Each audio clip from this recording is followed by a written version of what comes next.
Well everyone, it's time for us to go ahead and talk about the Samsung Galaxy S21 FE and see how this phone is going to hold up in 2023. Now, I will tell you this phone just came out last year, so it's barely even a year old as of this point, but I think this phone was a very good phone when it first came out, and I think, it's only gotten better throughout time, mostly because of software updates, but as well as basically just the, used price tag of this thing as well. So if you want to pick up this phone or some other phones I would recommend this year, links will be down in the description. You can get it from there and you can help support the channel at the same time. Now what's funny is this phone came out last year right before the Samsung Galaxy S22. It was just one of those, I think, filler phones that Samsung just had to kind of throw out there. And what was very interesting about this phone was that it kind of showcased what the S22 was going to look like. I mean, right before this, we did have the Z Folds and everything, which kind of looked a little bit like the Samsung Galaxy S22. But this phone basically almost was one-to-one of almost like a Galaxy S22, which was honestly very surprising. Now, in the front of the S21 FE, we have a 6.4-inch dynamic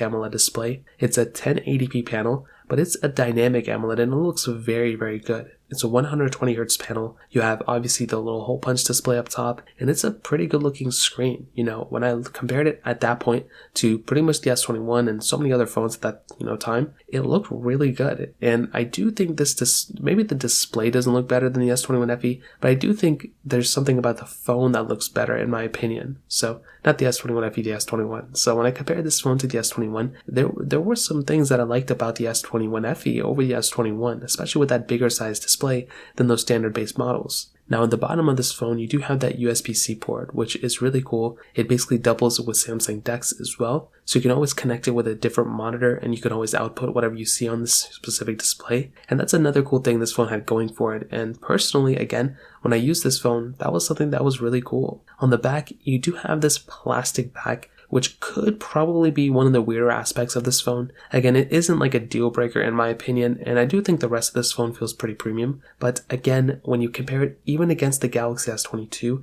which is the more expensive premium model, so it should have more features and bells and whistles, it is kind of astounding how different a plastic back can be over a glass back, but there are always still advantages of a plastic back as well, so it's not like a deal breaker by any means. On the top right left corner, you do have that triple camera setup, which is awesome. You have wireless charging on this phone. You have reverse wireless charging on this phone. And overall, this phone, I think, still looks very good. It hasn't really aged that crazy bad. It still looks fairly modern on the outside. But there are some things internally that may outdate this phone a little bit. We'll talk about that in a second. But overall, still gets a thumbs up for me on the outside. Now, in terms of the camera setup, like I mentioned, this phone has a triple camera setup. So you have a 12 megapixel wide angle lens, 8 megapixel telephoto lens, and then a 12 megapixel ultra wide camera, and on the front you have a 32 megapixel wide angle camera. Now in my opinion, as I talked about last year, this camera was a pretty solid camera. It's basically up in line. It was an improvement from the S20 FE, but it's definitely, I wouldn't say as good as the S21 or the S22's camera, but it's still a pretty good camera when it comes down to it. So on the back, you could do 4K 60 on the front and the back of these cameras, which is always nice to have. And as I mentioned for years and years now, I mean, Samsung cameras, even if they're like the A series of devices, you still have a bunch of features built in. So you can go ahead and pop that camera open and you can go ahead and find out a bunch of features that a lot of flagship phones still have nowadays. And even with the S23, I wouldn't be surprised if a lot of features, I would say like 80% or 90% of the features on the S21 FE are probably going to be there on the S23's camera, so there's still a lot of overlap, and this camera is definitely not like a super outdated camera by any means. Now on top of that, I think with something like the S21 FE, this camera still holds up very well. Videos and photos look very good.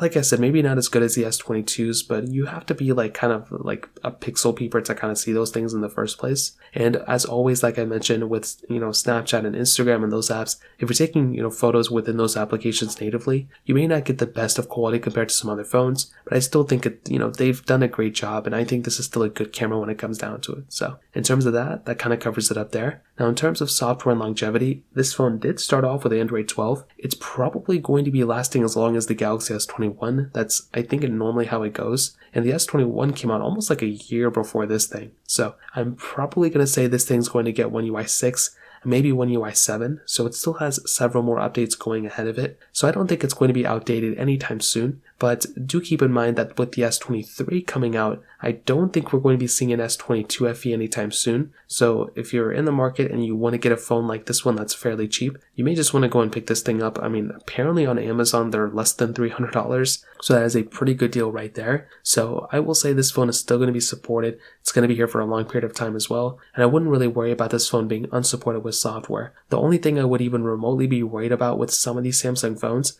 is that sometimes the software updates may not come in time for your device depending on your carrier. So in my case, I mean, I had an S21 that did not get, One UI 5 for I think a couple weeks or months until after, many other S21 owners actually ended up getting it. My Galaxy S20 still hasn't gotten the One UI 5 update, so it can be kind of annoying to wait for those updates.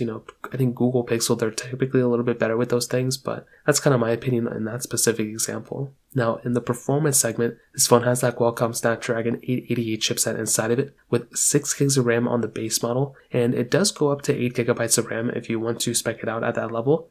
Me personally, I had that 6 gigabyte of RAM option, and as I said before, in my specific example for me using this phone, and I've compared this phone heavily against all the other competitors, the Google Pixels of the time, the iPhones, the other S20 FE, whatever other phone you can kind of throw in there, and from what I saw, the S21 FE did a really good job at performance. It's still the same performance for the most part as the S21. Actually, it's a little bit less if you get that base model, but I still think it's a very good performing phone. For light apps and stuff, you're going to love that 120Hz screen, because when you're swiping between applications or you're scrolling between pages, if the app's supported, which a lot of them do, you're going to be able to utilize that 120Hz display, which I think is actually really awesome. Now, on top of that, you do have, a decent amount of RAM in there as well. So if you're playing some heavy intensive games, well, there's a lot of memory for that phone. And also, like I mentioned, I mentioned this last year and every year basically since then, a lot of these games have the ability of basically tailoring down the graphics if you need to. So you can go ahead and, save some memory, or you can go ahead and lower the graphics down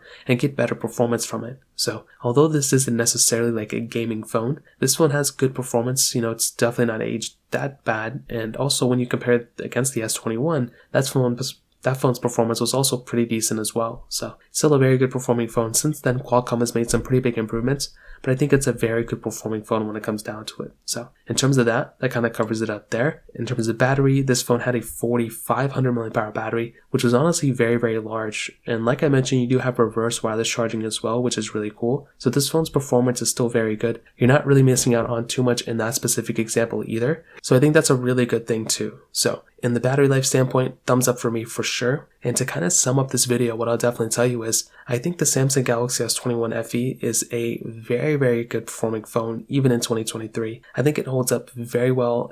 Is it perfect? No, it's definitely not a perfect performing phone, but I do think it's still holding up very well. And if you are in the market of getting a device like this, I would say go for it. You may want to wait until the S23s come out. You may also want to wait out until maybe the next generation of, the FEs come out too. If you're waiting, if you have the S20 FE, I would just recommend keeping it. But I would always recommend buying those flagships if you can, the used ones. So buy a used Galaxy S21 or used Galaxy S22. They're not that much more expensive than these things, and they're probably going to be a better device than this. So that kind of covers it up. If you have any other thoughts or questions, let me know in the comment section below. Hit the like button, that'll mean so much, but definitely hit that subscribe button. More importantly than everything else, I love every single one of you guys. Hopefully I'll catch you guys in the next video. Peace out till then.